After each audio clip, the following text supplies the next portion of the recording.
Break के बाद आप सभी का एक बार फिर स्वागत है। आपको बता दें इस वक्त की बड़ी खबर, अहम जानकारी। सीएम योगी ने किया ट्वीट। इस वक्त की बड़ी खबर, अहम जानकारी आपको बता रहे हैं। सीएम योगी आदित्यनाथ ने किया ट्वीट। निशानेबाज स्वलिप्त।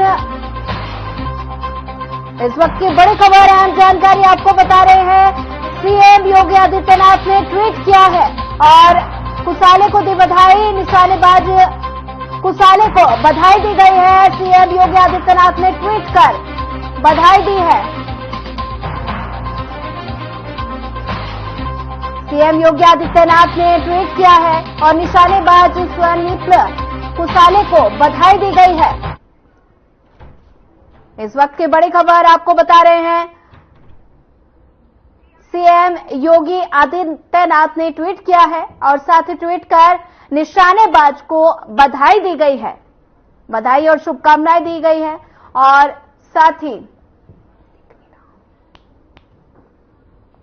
ये पेरिस ओलंपिक 2024 में पुरुषों के 50 मीटर राइफल और साथ ही बता दें कि कांस्य पदक जीतने पर सीएम योगी आदित्यनाथ ने ट्वीट किया है। निशानेबाज स्वप्निल ने ट्वीट किया है और स्वप्निल को बधाई दी गई है। सीएम योगी आदित्यनाथ ने ट्वीट कर बधाई दी है और साथ ही बता दें कि पेरिस ओलंपिक 2024 में पुरुषों के 50 मीटर राइफल और साथ ही 3 सीएम योगी आदित्यनाथ ने ट्वीट दिया।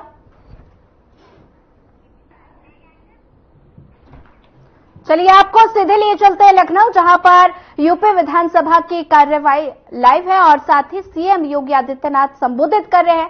क्या कुछ कह रहे हैं, आइए आपको सुनाते हैं। ज्ञान वह होता है जो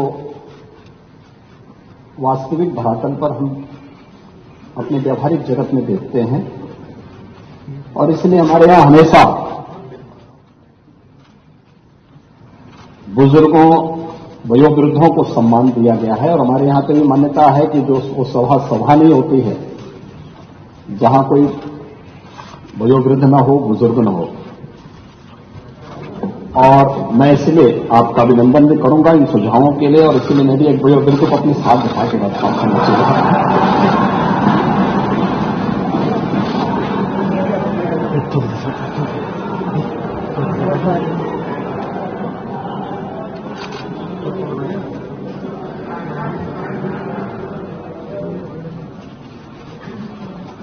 आऊंगा थोड़े देर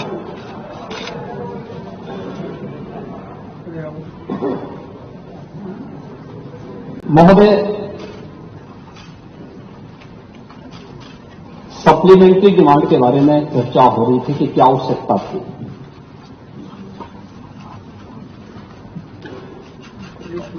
मैं केवल एक बात, हमें विरासत में जैसा उत्तर प्रदेश मिला था और जैसा उत्तर प्रदेश आज है, हमने श्रद्धेय अटल जी की इन पंक्तियों से सदैव प्रेरणा प्राप्त की है कि आदमी को चाहिए कि वो जूझे, परिस्थितियों से लड़े, एक स्वप्न टूटे तो दूसरा गढ़े। और उत्तर प्रदेश के लिए जो स्वप्न बनाए गए थे उसको साकार करने के लिए सरकार के द्वारा जो प्रयास समय समय पर प्रारंभ हुए हैं, उन्हीं को साकार रूप प्रदान करने के लिए सरकार ने अपने बजट के दायरे को बढ़ाया। फरवरी में ही हमने अपना मूल बजट पारित करके अपना वित्तीय वर्ष अप्रैल में ही बजट की कार्रवाई को हमने आगे बढ़ा दिया था। 24-25 का जो मूल बजट था, जैसा कि आपने अपने उद्बोधन में भी कहा और हमारे यहां माननीय नेतागण जितने भी हमारे कांग्रेस के नेता श्रीमती आराधना मिश्रा मोना जी ने, जनसत्ता पार्टी के श्री रघुनाथ प्रताप सिंह राजा भैया ने, हमारे सहयोगी दल राष्ट्रीय लोक दल अपना दल निषाद राज पार्टी और सुहृद राजभर पार्टी के हमारे जो सहयोगी हैं उन लोगों ने भी अपने वक्तव्य में जो बातें कही कि हमारा जो मूल बजट था वह 7,36,437 करोड़ 71 लाख रुपए का था। मांग के अनुरूप और प्रदेश के अंदर इस दौरान जो कार्य हुए, यद्यपि इस पूरे समय में ज्यादातर समय हमें आम चुनाव का सामने करने में ज्यादा समय खर्च हुआ, लेकिन फिर भी इस दौरान जो कार्य हो रहे थे, अन्य जो एक्टिविटीज चल रही थी, उनके कारण हम लोगों ने लगभग अब तक विभिन्न विभागों ने एवरेज 40% से अधिक रिलीजेज हुए हैं, 44% रिलीज हुए हैं और इसमें से 20% से अधिक धर्म खर्च भी हो चुका है। अगर हम देखेंगे तो यह बजट 15-16 की तुलना में दुगने से अधिक है। उत्तर प्रदेश ऐसे राज्य में अगर हम इन सब मुद्दों के बारे में नहीं सोचते, इस प्रकार के बजट के दायरे को नहीं बढ़ाते, उत्तर प्रदेश की आवश्यकता के अनुरूप यहां पे इंफ्रास्ट्रक्चर नहीं देते, गरीब कल्याणकारी योजनाओं को आगे नहीं बढ़ाते, बिना भेदभाव के अन्नदाता किसानों के बारे में, महिलाओं के बारे में, नौजवानों के बारे में और समाज के विभिन्न तबके के वंचितों के बारे में, दबे कुचले उन तबकों के बारे में, अति पिछड़ी और पिछड़ी जातियों के बारे में सरकार की कार्य योजना आगे नहीं बढ़ती, तो उत्तर प्रदेश के बजट के आयाम को बढ़ाने में हम सफल नहीं हो पाते। हमने इन कार्यक्रमों को आगे बढ़ाया, बिना भेदभाव के शासन की योजनाओं को उन तक पहुंचाया और आज उसी का परिणाम है कि सफलतापूर्वक बजट इस माननीय सदन ने फरवरी में पास किया था।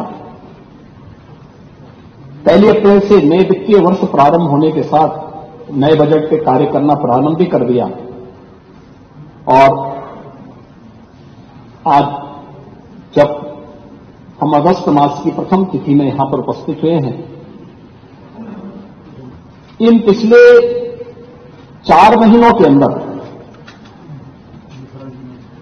पहले 2 महीने चुनाव में व्यतीत हो गए, अन्य एक्टिविटीज में व्यतीत हुई, अगले 2 महीने मात्र कार्य करने के लिए मिले और उस दौरान जो कार्य प्रारंभ हुए उसका परिणाम है कि 44% से अधिक बजट रिलीज हुआ है, 20% से अधिक अब तक खर्च हो चुका है और हमारा प्रयास है कि जितना भी पैसा है, जो आपने अपने उद्बोधन में भी कहा कि कैपिटल एक्सपेंडिचर इस बात का द्योतक है कि यह पैसा किसी स्थायी निर्माण में लग रहा है कि रोजगार का सृजन भी करेगा और विकास की गति को भी तीव्र करेगा।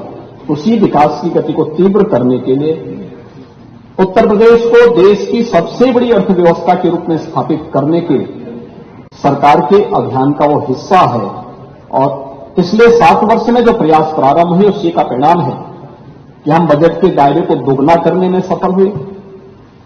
प्रदेश के अंदर प्रदेश की जो जीडीपी थी, अगर हम इसे 2015-16 की तुलना में देखें तो ये दुगने से अधिक बढ़ी है। अगर हम प्रति व्यक्ति आय को देखें, पर कैपिटा इनकम को देखें, ये दुगने से भी बढ़ी है। ये दिखाता है हमारी दिशा सही है, उत्तर प्रदेश एक सही दिशा में आगे बढ़ा है और उसी सही दिशा को एक नई गति देने के लिए जो नए मद बनाए गए हैं, उस मद में हम लोगों ने इस नए सप्लीमेंट्री बजट की आवश्यकता पड़ी, जिसमें 12,209 करोड़ 93 लाख रुपए का इस सप्लीमेंट्री बजट हम लोगों को मानसून सत्र में लाना पड़ा है और इसके साथ ही उत्तर प्रदेश का ये बजट वर्ष 24-25 का लगभग 7.5 लाख करोड़ के आसपास पहुंचता है, जो उत्तर प्रदेश की आबादी की दृष्टि से देश के अंदर अन्य राज्यों से हम तुलना करते हैं तो माना जा सकता है कि उत्तर प्रदेश देश के अंदर देश की अग्रणी अर्थव्यवस्था बनने का माना रखता है। मुझे याद है 2017 में हम लोग आए थे, तब उत्तर प्रदेश देश की 6ठी-7वीं अर्थव्यवस्था थी, आबादी हमारी सबसे ज्यादा, लेकिन अर्थव्यवस्था के रूप में हम देश के अंदर 6-7वें स्थान पर थे। उत्तर प्रदेश के बारे में कैसा परसेप्शन था कि किसी से छुपा हुआ नहीं है। आप में से सभी माननीय जनप्रतिनिधि उत्तर प्रदेश से बाहर जाते थे और बाहर जाकर के इन बातों को अनुभव करते थे कि कैसी स्थिति है। पहचान का संकट होता था उत्तर प्रदेश के नौजवानों के सामने, उत्तर प्रदेश के नागरिकों के सामने। आज मैं कह सकता हूं उत्तर प्रदेश के नौजवानों के सामने नहीं, किसी भी व्यक्ति के सामने उत्तर प्रदेश का है, देश उसे सम्मान की निगाह से देखता है, सबकी निगाह से नहीं देखता है। एक सबसे बड़ा परिवर्तन आज हमारे सामने देखने को मिलता है। उत्तर प्रदेश ने इस दौरान अपने इकोनॉमी को बढ़ाया।